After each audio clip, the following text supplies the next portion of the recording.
A dorsal hump isn't really caused by anything. It's just a normal anatomic variation. So some people have a hump on the nose, some people don't. The vast majority of cases, the hump is just how the nose grows. It's the natural shape that somebody has inherited. The hump is made out of bone and cartilage, and it's the tissues that are underneath the skin. It's not really the skin itself that causes the hump. So they're resected in different ways. The bony part of the hump is at the upper edge of the nose, whereas the cartilaginous hump is in the middle third.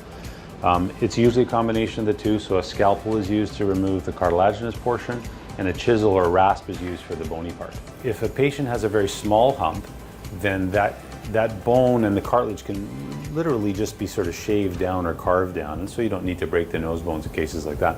But I think in majority of situations, though, the humps are big enough. I mean, if they're coming to see a surgeon to have a rhinoplasty, usually the hump is big enough that needs to be removed. And so if you think about removing a piece of bone, you really have to sort of cut through that. So the term breaking, I prefer to use cutting. I think that the hump is cut, and then when the hump is cut, you do have to take the sides of the nose and move them in a little bit so that you don't have an open part of the bridge. So remember, the nose is hollow. So if you have a hump coming up to an apex, you take the apex off, you're looking right down into the nose. So that opening needs to be closed by cutting the nose bones on the sides and moving them together.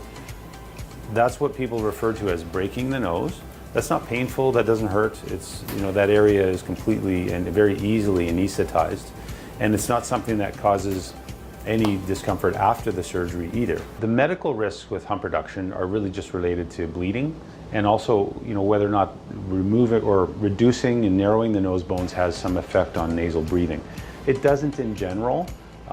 You'd have to really move the nose bones a lot in order to have any effect on breathing. So I think the medical complications are pretty uncommon. Now, the cosmetic complications really depend on how much of the hump you remove. So if you don't remove enough, that's a complication, and if you remove too much, that's a complication. So I think that's the most common complication with rhinoplasty, is that I wouldn't say incorrect, but sometimes you remove a portion of the hump and it turns out that you needed to remove more, or maybe that was a little more than what looks ideal, and you don't always know at the time of surgery. The last thing is humps can recur to a point. So when the hump is removed, cartilage and bone are removed, and that's a traumatic insult, let's say, to your tissues. And so your body wants to heal the area that has been reduced. It wants to heal the fractures that we've made to close the nose. And so as you heal, your body will form scar tissue along the bone and cartilage. And if that scar tissue is very thick, you may actually see some of that scar tissue through the skin. So I would say that that's a complication in that some of the hump may recur. It's not that common, and often that little bit of scar tissue that forms remodels over a period of a year or so. And I find that at that point, often any residual or recurrent hump that people see has resolved by then. So, but that's something that certainly can happen. You can camouflage the hump. So if you've got a big hump in the middle or a small hump in the middle, you could theoretically augment the area below and augment the area above so that you don't see the hump. You're camouflaging it above and below. And that's a very common thing for people to do non-surgically. It doesn't remove the hump though. It just augments the areas around it. So if a person's nose is quite small and they have a little hump, and then you augment those areas above and below it, that can look just fine. But more often than not, people who have a hump feel that their nose is too big. So augmenting the other areas, making the nose essentially even bigger, probably isn't aesthetically ideal. And what I generally recommend is for people to come in and have a computer imaging session so that I can show them what it will look like if they augment with filler versus what it would look like if they reduce the hump surgically.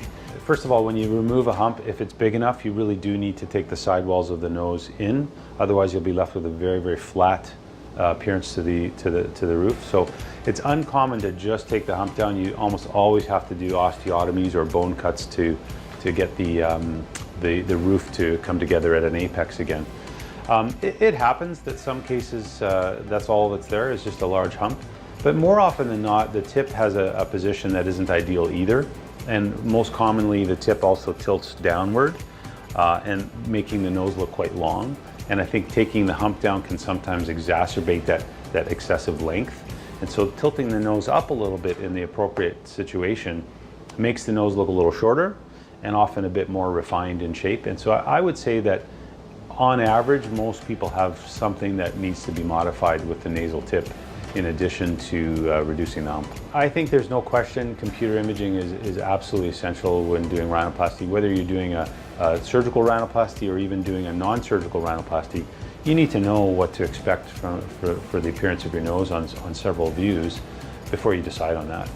So I think a good computer imaging session done with an experienced rhinoplasty surgeon is absolutely critical.